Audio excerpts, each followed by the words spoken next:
अस्सलाम वालेकुम व्यूवर्स। आज मैं आपके लिए बहुत मज़ेदार और टेस्टी सा आमलों का जूस बनाने जा रही हूँ, जो बहुत ही ताकतवर फल है और ये सिर्फ साल में 2 महीने के लिए आता है और ये हमारे जिस्म में जाकर खून बनाता है और इसमें बहुत सारे विटामिन होते हैं।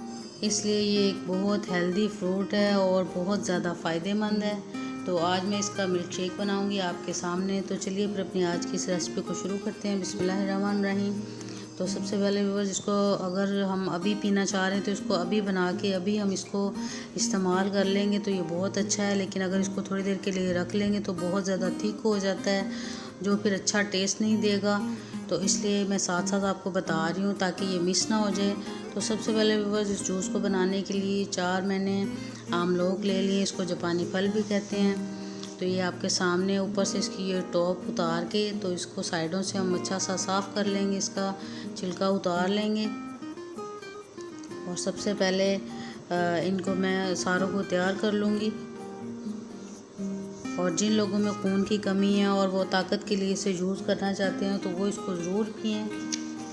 बहुत ज़्यादा हेल्दी है, ये सेहत के लिए बहुत अच्छा है।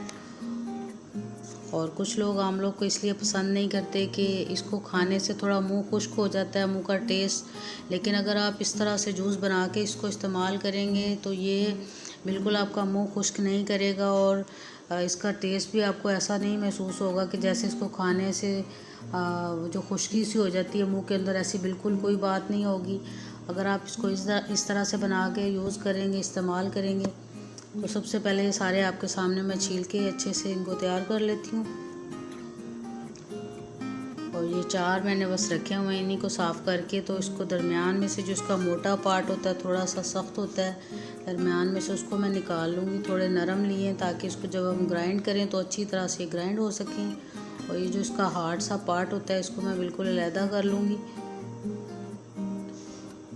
और ये सारे जो हैं अच्छी तरह से इनको सॉफ्ट तो पहले ही हैं, फटाफट से ये ग्राइंड हो जाएंगे, लेकिन फिर भी थोड़े थोड़े छोटे पार्ट कर लें ताकि ये जो अंदर से हार्ड हिस्सा इसका है उसको मैं बिल्कुल अलहदा कर लूँ।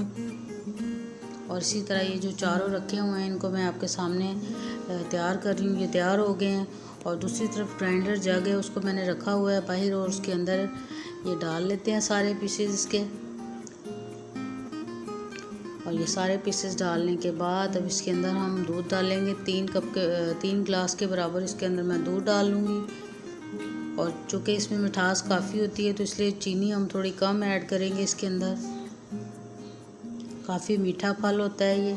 और अब इसके अंदर 4 टेबलस्पून के बराबर चीनी डाल लेंगे। और इसके बाद इसको अच्छा सा ग्राइंड करेंगे, इतना कि ये अच्छी तरह से डिज़ोल्व हो जाए, घुल जाए। लेकिन अगर आप इसको थोड़ा सा चंक्स भी चाहते हैं कि ये आपके मुंह में आए तो ये बहुत मज़े के लगते हैं, तो आप थोड़ा कम ग्राइंड भी इसको कर सकते हैं। मैं इसको खूब अच्छी तरह से ग्राइंड कर रही हूँ, आप देख सकते हैं। अगर आप इसको इसी टाइम पे रोकना चाहें तो आप रोक सकते हैं, क्योंकि ये चंक्स भी बहुत मज़े के लगते हैं जब मुँह में आते हैं। तो अब ये बिल्कुल तैयार हो गया। दोनों ग्लासेस के अंदर थोड़ा सा मैंने आमलोक काट के भी लगा लिया है और बहुत फ्रेश लुक आ रही है इन दोनों की वजह से। और ज़बरदस्त सा आमलोक का शेक मैंने तैयार कर लिया आपके सामने। और ये इतना नरम और सॉफ्ट है कि काटते काटते ये फिसल रहा, तो इसलिए एक साइड पे मैंने इसको लगा दिया प्रॉपर और एक साइड पे इसी तरह रख दिया। और बहुत ज़बरदस्त और टेस्टी सा आमलोक का फ्रेश जूस बिल्कुल तैयार है।